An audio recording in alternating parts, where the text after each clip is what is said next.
It's probably the most salacious and imaginative theory when it comes to MH370, and it's Ean Higgins' favorite too. The journalist and author, whose riveting book On the Hunt for the Doomed Malaysian Airlines plane with 239 souls on board is out on Tuesday, is one of the world's MH370 tragics, and not just professionally. It's hard not to be when you've spent years covering one of the world's greatest mysteries, not just in aviation, that still doesn't have an answer nearly 5 years later. Just what happened on the flight and where is the wreckage? The senior reporter at the Australian calls it the MH370 International Club, with fanatics sending each other links and emails on the latest news or piece of information, and that's on top of the nearly daily Google alert Higgins gets. Interest in MH370's mysterious disappearance has captivated people the world over, and it's probably why one of 5 theories in his book, The Hunt for MH370, particularly stands out.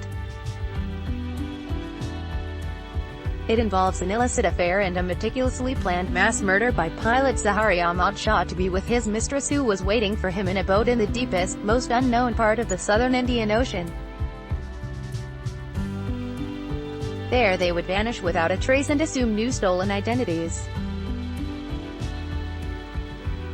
The theory is from an authoritative Qantas source and, of course, means the pair could be anywhere now, going about their secret lives while the victims' families await answers and closure. The elope by parachute theorist source is Qantas's former manager of flight training and veteran airline captain, David Shrub. Higgins writes there is a precedent in aviation history for every key element required to make Mr. Shrub's theory plausible.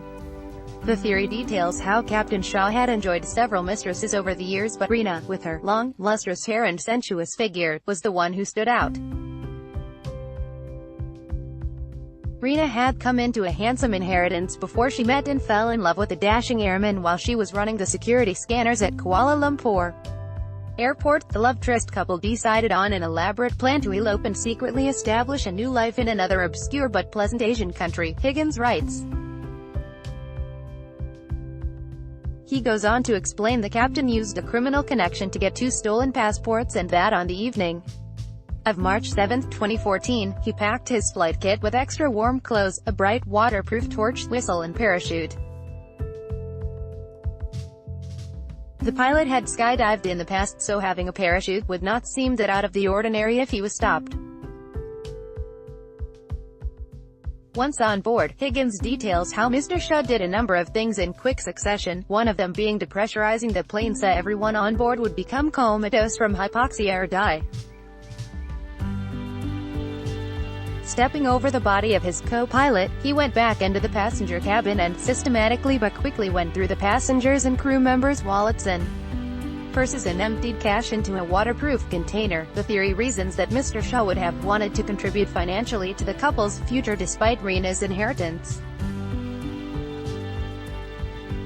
When he knew he was out of radar range about 2:30 a.m., he went back to the cockpit, slowed the plane and took it down to 3,000 feet, seeing the lights of the fishing boat he was expecting, just as planned at the precise agreed coordinates. Zahari put a deflated life jacket on along with his parachute. He returned to the passenger cabin and opened one of the exit doors just behind the wings. After pushing a lifeless flight attendant who had collapsed there out of the way, Mr. Shaw bailed out to the boat.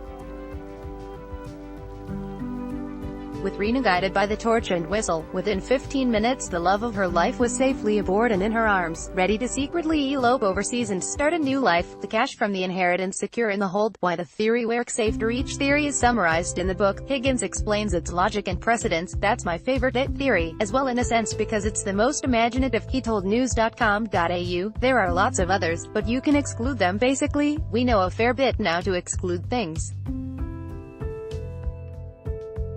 The ones I have are the ones that are consistent with the known facts. Some of the most wild include the plane being taken over by aliens, or it was hijacked and flown to an Islamic rebel airbase, with everyone on board still held hostage to this day. The latter even comes from some of the families of the Chinese passengers.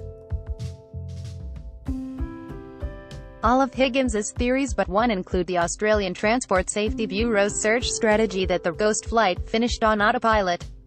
Mr. Shrub's theory is supported by just one unsolved air piracy case in U.S. history. In November 1971, D.B. Cooper hijacked a Seattle-bound flight by claiming he had a bomb in his suitcase. He demanded $200,000 and jumped out of the rerouted plane with a parachute, never to seen or heard from again. Higgins explains other elements, including opening the cabin doors at low altitude and speed, have precedence. And in 2009, Hero pilot Dominic James used a pocket pen light to attract the attention of a fireman after he had to ditch his plane off Norfolk Island, saving all 6 on board the medical evacuation flight. As Mr. Shrub told Higgins, Mr. Shaw wanted to leave his wife, which was quite a big deal for a Muslim, proving why he would go to such lengths to attempt the feat. Mr. Shrub said the pair went to one of the most remote parts of the ocean so the wreckage could never be found. If ever found, it would show no captain on board and a door open. Mr. Shrub told Higgins, when it is found we should look immediately to see if the captain is strapped in his seat. If he isn't, start an Interpol search to find him. What do you think happened to MH370? Comment below.